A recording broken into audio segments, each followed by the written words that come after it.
right. Good afternoon and happy Friday, everyone. The Secretary General just concluded chairing the biannual meeting of the Chief Executives Board and is now on his way back to New York. At this meeting of the UN leadership in Denmark, the gathered heads of the UN system committed to a stronger, more effective, and efficient UN as the organization faces greater challenges and fewer resources.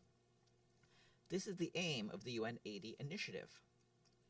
On that note, on Monday at 11 a.m., the Secretary General will deliver remarks to the General Assembly, updating them on his vision for UN 80 and the work done so far. We will try to share those remarks with you early on Monday. In a statement we issued yesterday, the Secretary General extended his heartfelt congratulations to His Holiness Pope Leo XIV and Catholics around the world. The election of a new pope is a moment of profound spiritual significance for millions of faithful around the world, and it comes at a time of great global challenges. Our world is in need of the strongest voices for peace, social justice, human dignity, and compassion. The Secretary General looks forward to building on the long legacy of cooperation between the United States and the Holy See, nurtured most recently by Pope Francis, to advance solidarity, foster reconciliation, and build a just and sustainable world for all. It is rooted in the first words of Pope Leo. Despite the rich diversity of backgrounds and beliefs, people everywhere share a common goal. May peace be with all the world. Turning to Gaza, the Office for the Coordination of Humanitarian Affairs stresses that lifting the total blockade of the Strip and allowing principled humanitarian operations has never been more urgent. After nearly 10 weeks with no aid or other supplies entering Gaza, the humanitarian crisis is worsening by the day. The cost of any further delay is irreversible. Humanitarian deliveries and service must reach everyone, wherever they are, and based on what they need. OCHA reminds us that stocks administered by the UN and our partners have been handled securely and delivered with proven safeguards to people in need. But supplies inside Gaza have mostly run out, while large quantities are waiting just outside. Our teams are ready to scale up the moment access is granted. And to give you a better sense of the dire conditions on the ground, our partners working on nutrition report that over the past week, more babies and other children are seeking support from clinics due to malnutrition. Compared to February this year, the proportion of children suffering from acute malnutrition has almost doubled. Meanwhile, you might recall that earlier this week in Deir el-Bala, an UNRWA school in Al-Barish camp, where some 300 families were sheltering, was hit twice within several hours. On Wednesday, our partners visited the site, noting that people there urgently need latrines, tents, water tanks, and mattresses. In Gaza City and Khan Yunis, our partners working in health continue to provide health services in hospitals. They tell us that efforts are underway in Khan Yunis to establish an additional hospital with more than 100 beds and lab X-ray machines. Today, our partners working to support telecommunications in Gaza tell us that the fiber optic cable has been damaged for more than 6 weeks, while Israeli authorities continue to deny coordination requests to allow its repair. The latest rejection was this morning. As the cable is a critical source of data connectivity for humanitarian responders, partners continue to submit coordination requests daily. Regarding fuel, today, a UN team led by OCHA retrieved some supplies from a fuel station in Rafah after the Israeli authorities facilitated our colleagues' efforts to reach it. This is the second consecutive day we've been allowed to retrieve fuel from Rafah after nearly 3 weeks of denials. The supplies we've been able to retrieve represent a trickle compared to the immense needs. OCHA stresses the need for Israeli authorities to facilitate humanitarian movements inside Gaza. 70% of the Gaza Strip is either within the Israeli militarized zone, under displacement orders, or in areas where these two overlap. Turning to Syria, the Office for the Coordination of Humanitarian Affairs reports that people continue to be on the move across the country. More than 670,000 people have been displaced since November 2024, while over 1 million people have returned to their areas of origin. Explosive ordnance contamination, including unexploded ordnance, mines, improvised explosive devices, and other explosive remnants of war, continue to have a deadly impact across Syria. Since December 8, 2024, more than 900 civilian casualties have been reported, including 367 deaths and 542 injuries. children represent over 1/3 of these casualties. Meanwhile, we and our partners continue to deliver aid across the country, despite a severe funding environment. This includes support to displacement sites, creating livelihood opportunities, restoring water supplies, and providing food and nutrition assistance. And just to note that our humanitarian appeal between January and June seeks $2 billion to support 8 million people, but is only 10% funded, with $204 million received. Thank you. Turning to Sudan, we have an update for you on our efforts to support people displaced by ongoing violence in North Darfur State. The Undersecretary General for Humanitarian Affairs, Tom Fletcher, says UN humanitarian teams just completed a vital mission to the town of Tawila, where people displaced by attacks in Zamzam camp have sought shelter. This was a cross-border mission via the Adre crossing from Chad, a lifeline for the flow of humanitarian supplies and personnel into Darfur. Mr. Fletcher stressed that humanitarian needs there are massive and called for safe, sustained access, including via Adre. The World Food Programme has been providing food and nutrition supplies in Tawila, supporting even more people than originally planned amid the overwhelming needs, with hundreds of thousands of people displaced.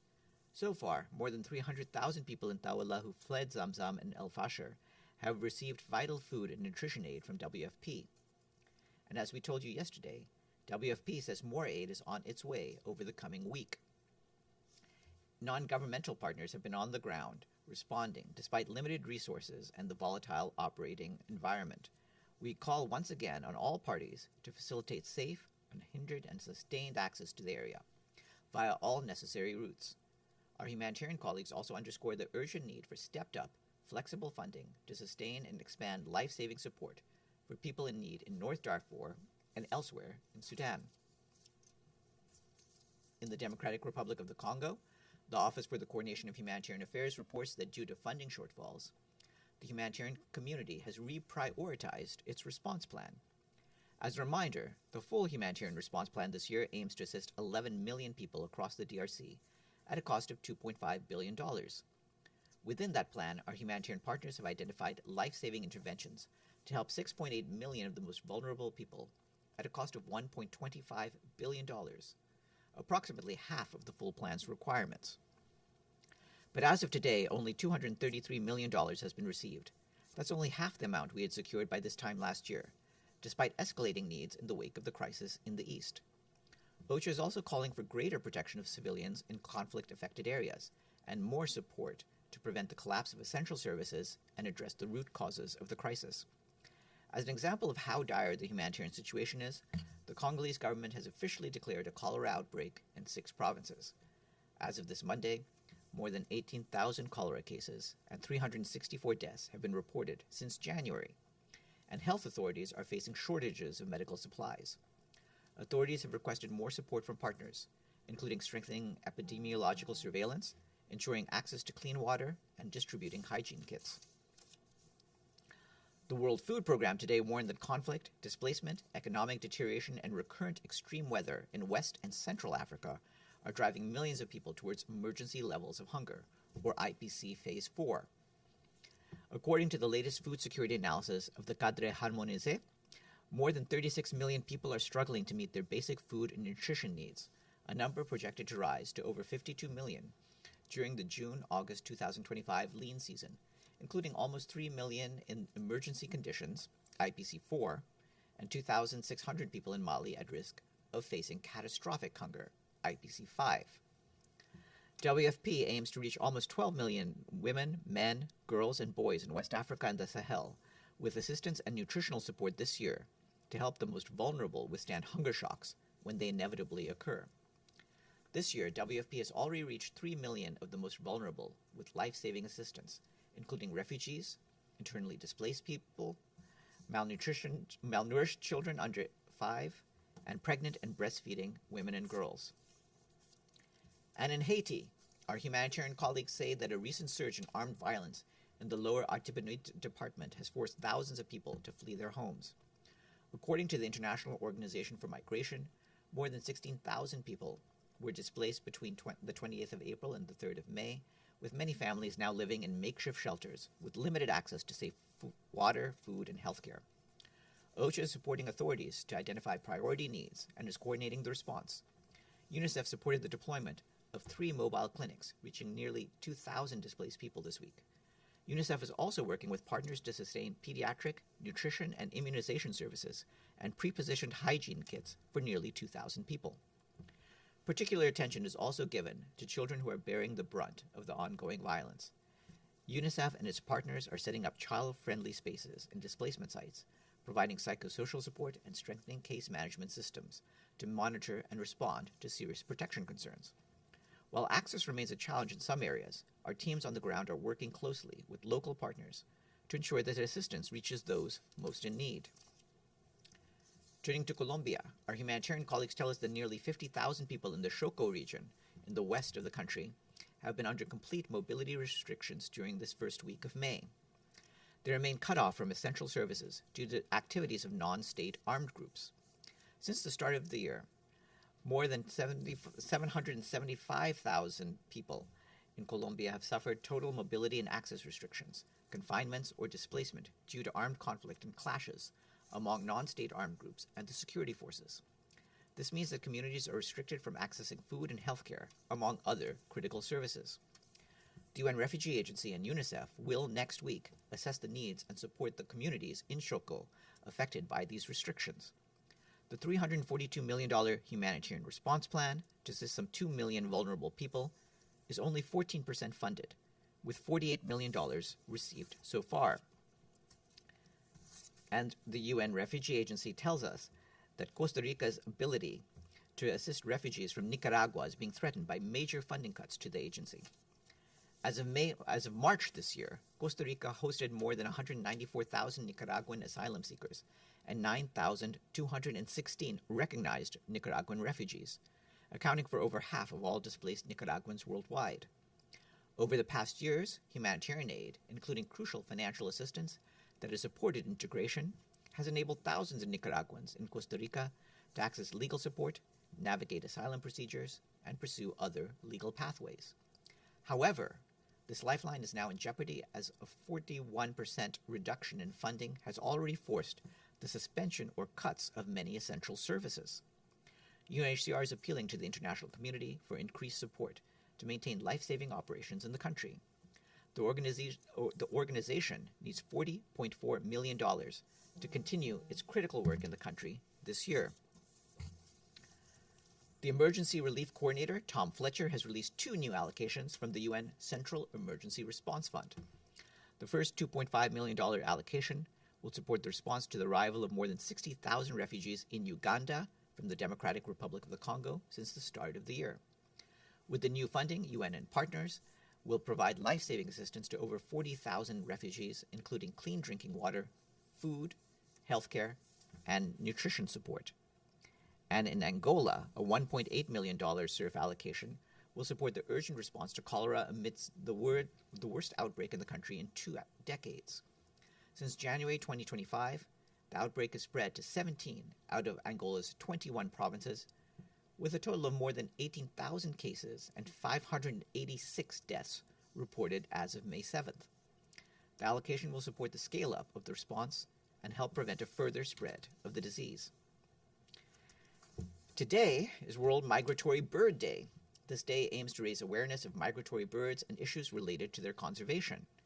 And tomorrow is the International Day of Argania. The argan tree is a native species of the sub-Saharan region of Morocco, and the argan oil is extracted from its seeds.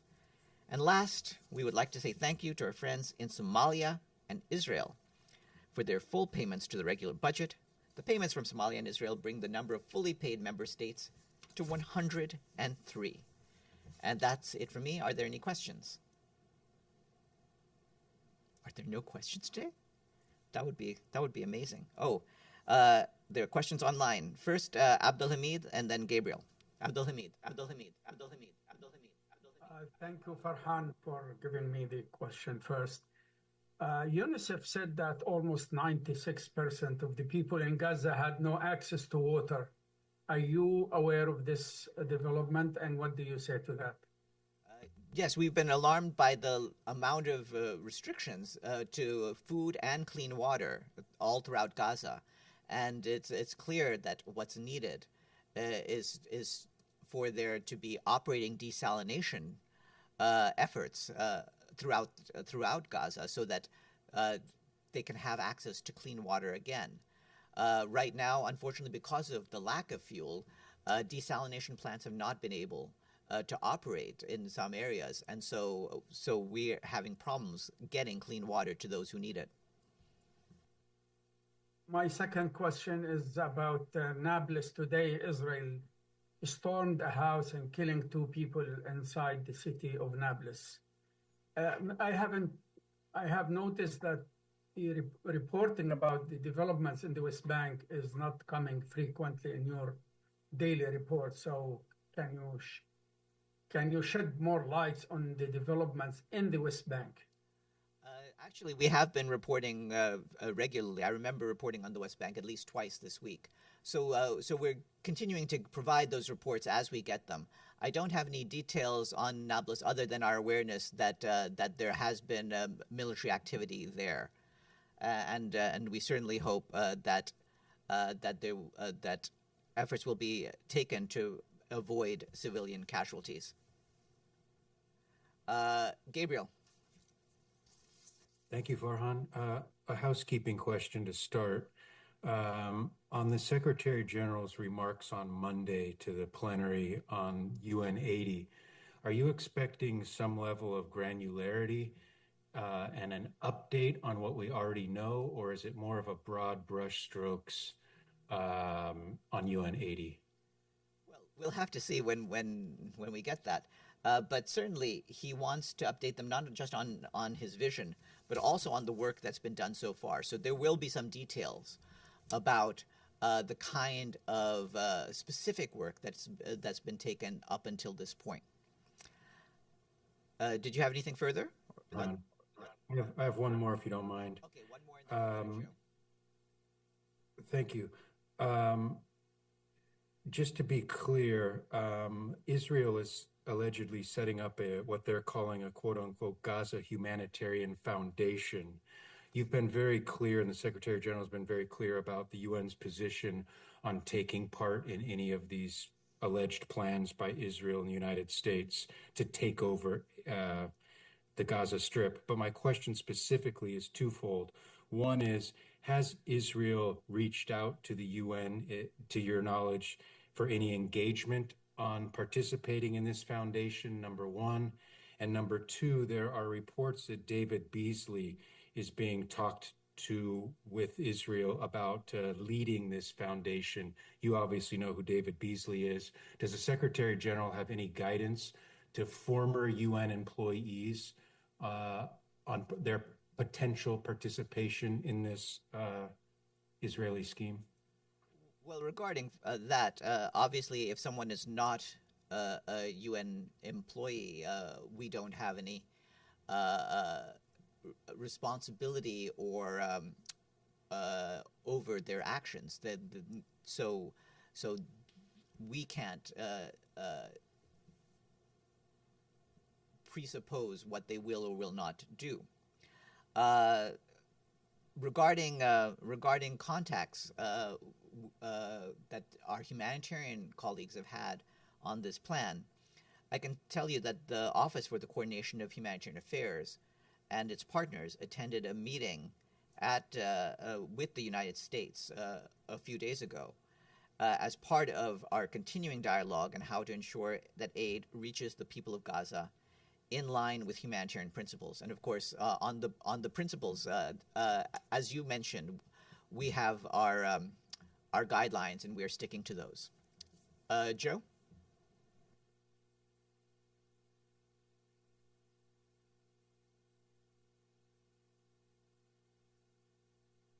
Hello? Can you hear me? Yeah. Can hear you now. Okay. I have a related question. You just mentioned that the UN is sticking to its, quote, humanitarian principles, and so far has rejected participating with Israel's plan of delivery of food to the residents of Gaza. Could you clarify why not at least providing some food and nutrition by whatever means into Gaza is humanitarian.